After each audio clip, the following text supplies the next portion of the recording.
penanggulangan TB merupakan masalah serius bagi Indonesia. Kasus TBC yang resistan terhadap obat yang tugas sebagai pengobatan lini pertama tidak lagi memberikan efek. Kasus kebal obat muncul, menurut Dr. Raden Raradia Handayani SPP, akibat rendahnya kepatuhan minum obat.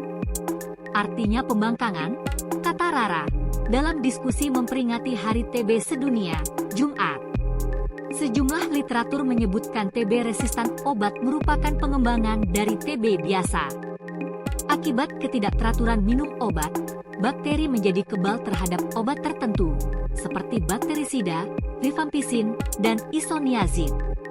Di daerah Solo, Jawa Tengah misalnya, penelitian menunjukkan bahwa faktor gizi berperan besar, sedangkan di Yogyakarta hal ini berkaitan dengan pendidikan.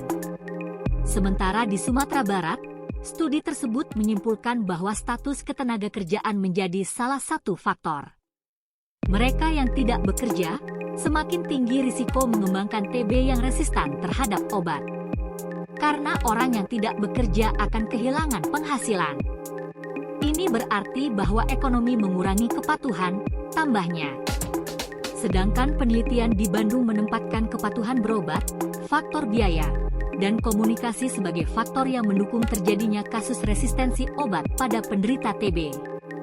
Menurut data tahun ini, kondisi yang meningkatkan faktor risiko terkena TBC adalah malnutrisi, merokok, HIV, dan diabetes.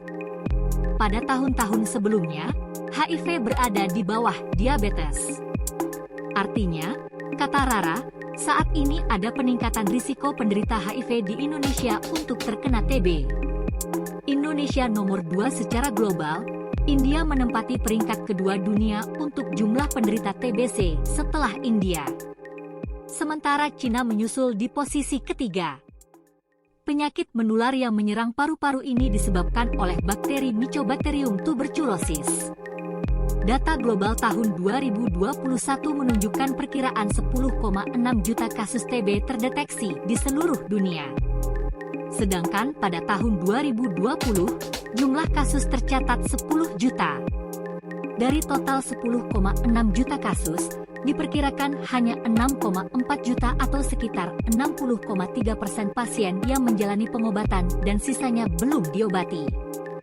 Sebanyak 6 juta penderita TB adalah pria dewasa, 3,4 juta wanita dewasa dan sisanya terjadi pada anak-anak.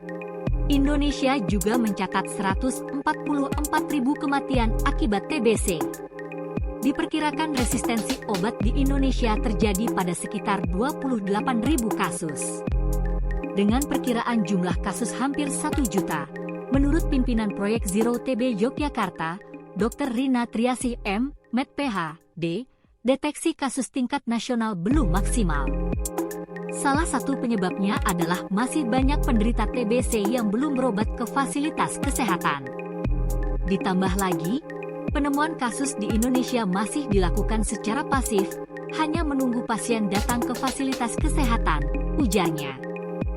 Proyek Zero TB Yogyakarta merupakan pendekatan yang komprehensif dan aktif, yaitu menemukan pasien TB, mengobatinya, dan mencegah penularan. Dua kegiatan utama yang dilakukan Zero TB adalah penemuan kasus secara aktif dan inovasi dalam kegiatan investigasi kontak, dilanjutkan dengan pemberian terapi pencegahan TB jangka pendek. Penemuan kasus TB secara aktif dilakukan dengan menghadirkan mobil röntgen ke masyarakat. Mobil röntgen ini menyasar populasi yang berisiko tinggi terhadap TB, seperti permukiman padat atau kumuh, penjara, asrama, panti jompo, balita, penderita HIV, dan orang yang kontak dekat dengan penderita TB, ujar Rina. Peningkatan penemuan kasus Menteri Kesehatan Budi Gunadi Sadikin dalam diskusi memperingati Hari TB Sedunia mengatakan, dari sekitar 969.000 kasus TB, upaya deteksi dipercepat sejak tahun lalu. Sepanjang tahun 2022, melalui program Active Case Finding, terdeteksi 74% atau 717.000 kasus baru.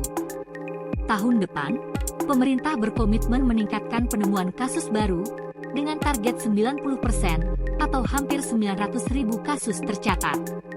Hal ini sejalan dengan target Indonesia untuk mengeliminasi TB pada tahun 2030. Upaya pencegahan dilakukan dengan imunisasi dan pemberian terapi pencegahan TB. Penyediaan fasilitas diagnosis TB dan promosi kesehatan juga digalakkan.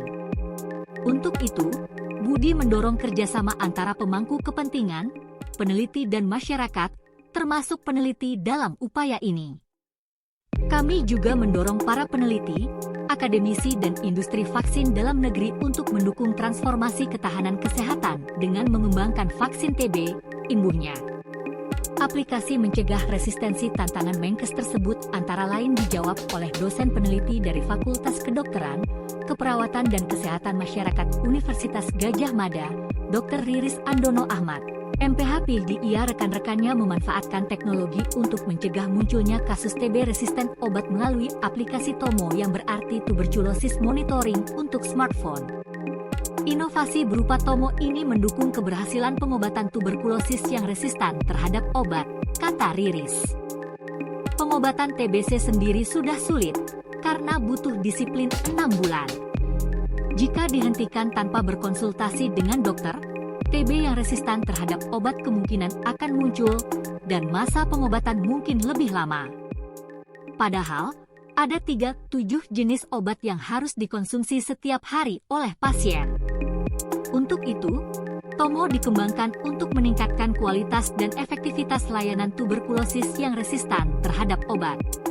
Ada 2 jenis aplikasi yaitu Tomo untuk pasien dan keluarganya, dan Tomo CM untuk petugas kesehatan. Keduanya memiliki peran yang berbeda. Tomo membantu pasien mengirimkan informasi bahwa mereka sudah minum obat, memiliki fitur reminder otomatis minum obat, fitur untuk menyampaikan keluhan yang dialami, dan dilengkapi dengan informasi edukasi pasien. Sedangkan Tomo CM memudahkan case manager dan puskesmas untuk menanggapi keluhan pasien, mengatur jadwal kunjungan pasien, dan memvalidasi informasi obat pasien setiap hari. Selama ini aplikasi Tomo telah diimplementasikan di Dr. Muardi, Semarang, RS Surakarta, dan RS Paru Respira sejak tahun 2021. Pengguna di 11 kabupaten kota di Jawa Tengah dan DIY. Menurut Riris, Tomo akan terus dikembangkan dengan peran dari Balai Transformasi Digital Kementerian Kesehatan dengan menyiapkan application programming interface. Nah,